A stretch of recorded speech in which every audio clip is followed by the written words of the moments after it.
Our next featured speaker is Minneapolis City Councilwoman Andrea Jenkins.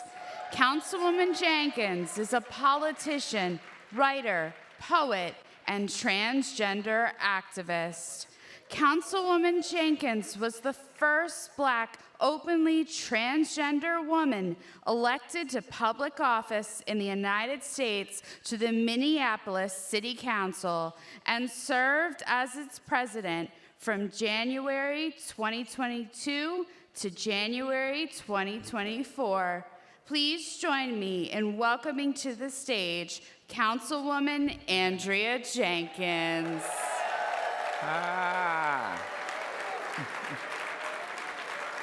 Thank you. Thank you. Thank you, everyone. Wow, I don't know if Senator Butler is still here, but I just want to say I feel you. Yeah, it's lonely. It can be really challenging. So thank you for acknowledging that, and thank you for the work that you do. Wow. Good afternoon, Victory. How is everybody doing today?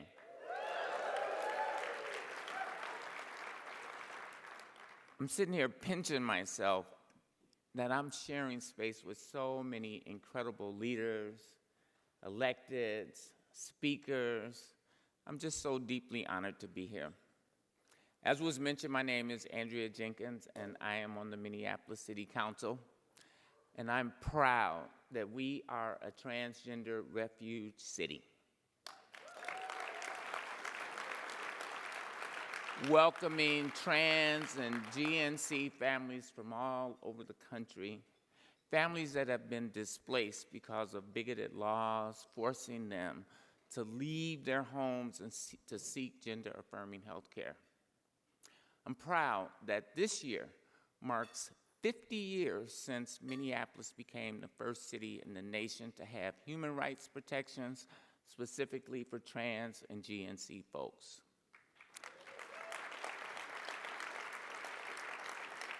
I'm proud that in 2017, Minneapolis became the first city in the nation to elect not one, but 2 Black transgender city council members. Myself and former city council member Philippe Cunningham, who is now on staff at the Obama Foundation. I know for a fact that we won that election because of the support we received from Victory Fund, the Victory Institute, and Victory Volunteers. In 2016, I was an empowerment fellow and went through the intensive campaign training simulation in Dallas, Texas. Is Joe here? Where's Joe? He was there leading us through that tremendous process. It's where I first met Charlotte City Council member LaWanna Mayfield. It's where I first met the Victory Fund president and former mayor of Houston, Texas, Anise Parker. And afterwards, I attended my first International Leaders Conference, where I gained confidence from meeting and connecting with LGBTQIA+ elected officials from all over the world. And then I was elected. And little did I know that I would be thrust into the world's spotlight. After the murder of George Floyd, which, by the way, happened in my district, just 2 blocks from my home, Minneapolis became the center of the world's attention. And as some of you may be aware, those 4 officers that were involved were all convicted of manslaughter and subsequently went to jail for very long sentences, thanks to our Attorney General, Keith Ellison.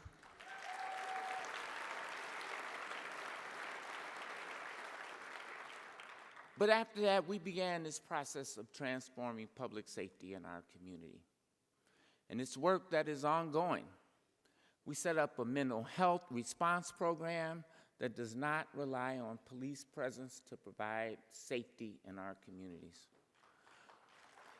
That's important. We initiated violence interrupters to address violence issues before they occur and to provide presence in various neighborhoods to be a deterrent to crime.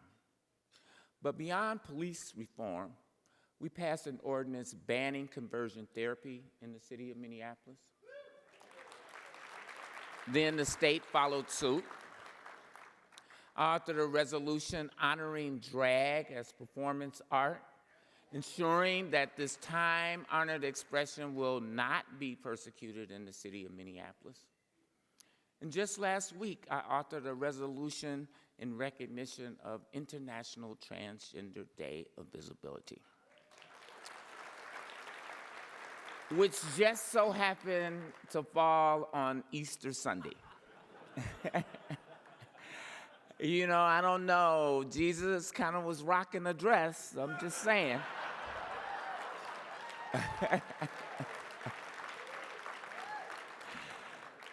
I was proud to join many of my trans siblings, my nieces and nephews, right here in Washington, D.C., on the National Mall for a beautiful day of speeches, performances, and rituals honoring our community.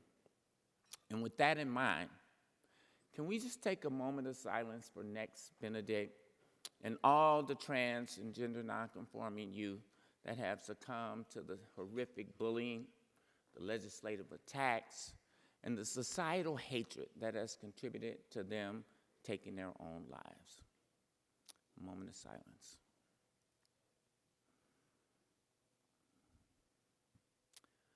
Thank you. You know, when I was reelected for my second term in 2021 and elected president of the council by my peers, I decided to begin signing all of my electronic communication with "Love, Andrea." We need more love in our political discourse. But it's not just Pollyanna love, right? Love stands for live with a sense of physical, mental, and spiritual well-being. Own your own financial future, including the ability to create generational wealth. Vote for to protect Black trans interests. And excel in all that they do, all that we do to amplify the narratives of Black excellence. That's love.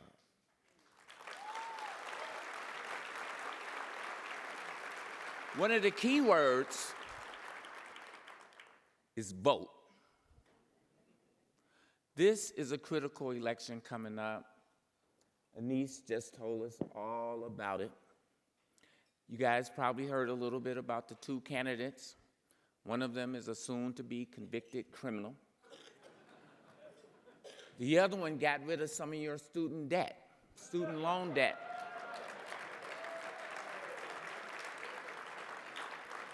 So I know who I'm supporting and voting for. Can you say the one that is not a criminal? This is democracy in action, and we must all do our part. So, it's time for the ask. So fill up your glasses. The champagne, I see people are pouring the champagne now. Grab a pen and a pitch card at your table, or you can just click on the link that was texted to you and get ready to give. Despite the record number of anti-LGBTQ laws, more LGBTQIA+ leaders continue to step up and run for office. Victory Fund and folks like yourselves are here on the front lines ensuring that Black and brown, LGBTQ+, trans and gender nonconforming, non-binary folks get elected to public office.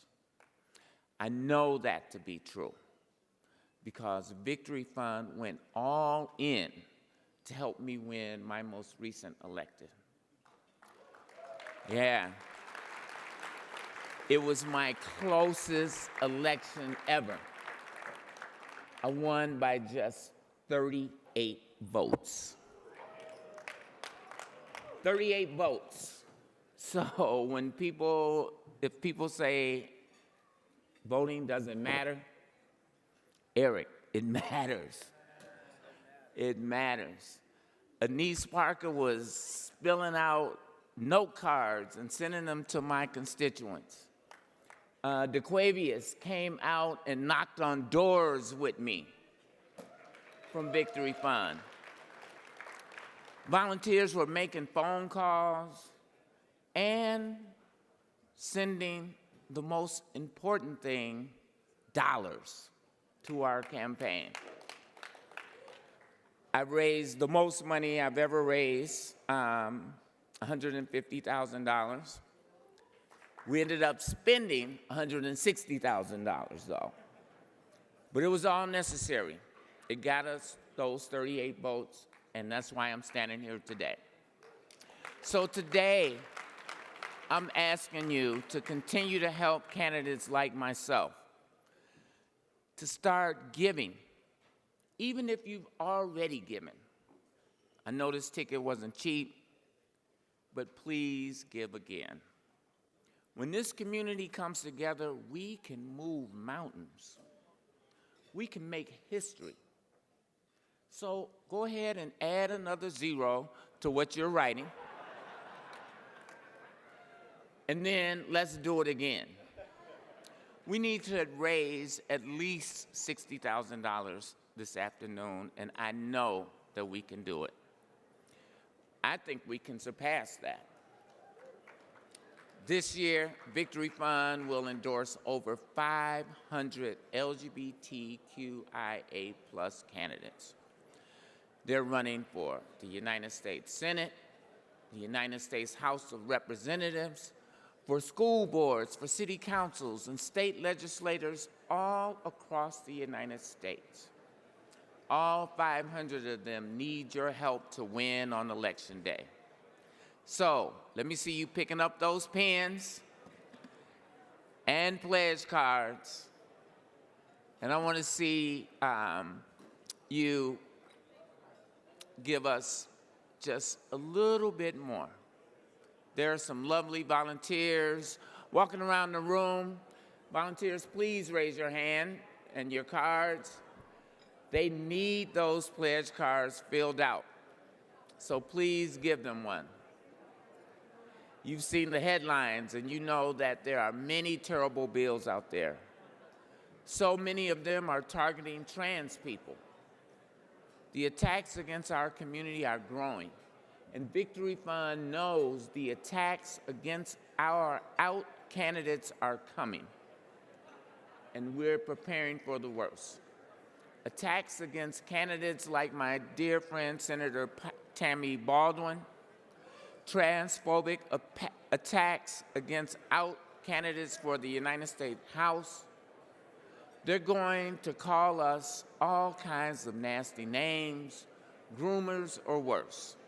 And Victory Fund is the only organization working up and down the ballot to make sure that LGBTQI+ people can withstand these attacks and win their crucial campaigns. The bigots are not taking a break, and neither can we. I want to ask everyone in this room to make a gift, and yes, I mean everyone. Please take out your phones, pick up one of those pledge cards on your table, or you can scan the QR code on the tent card at your table.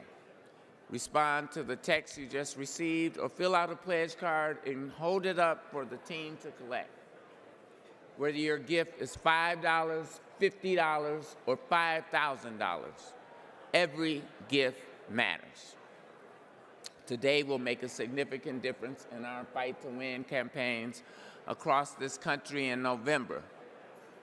We need $60,000 today, and the number is already rising.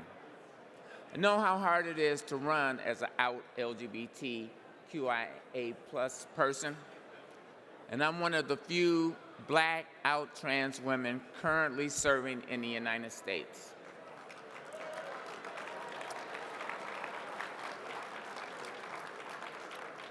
And like the senator said, it gets lonely. And so support like the work that we get from Victory Fund deeply matters. It's one of the most rewarding things that I've ever done in my entire life, and I'm so proud to be able to represent all of us on the city council in Minneapolis, but people from all across the country look to this example to make a difference in their communities. Victory Fund and supporters like you help me to win, help me to have a seat at the table and hold it. Wow.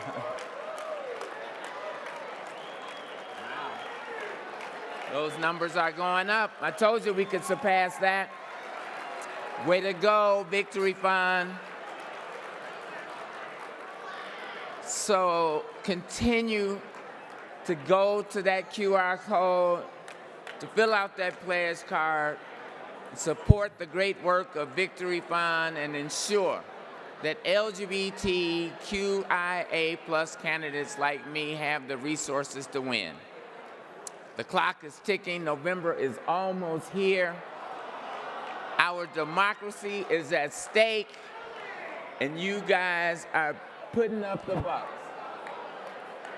We won't stop until we have a seat at every table, in every school board, in every state legislature, and in the White House. We refuse to be on the menu. Let's win in 2024.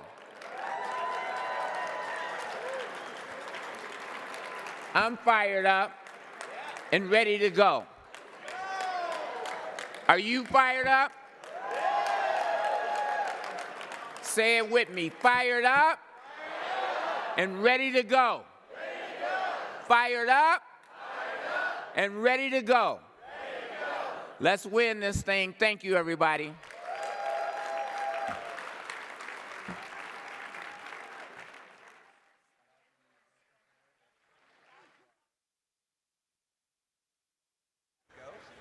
We would like to take this time to thank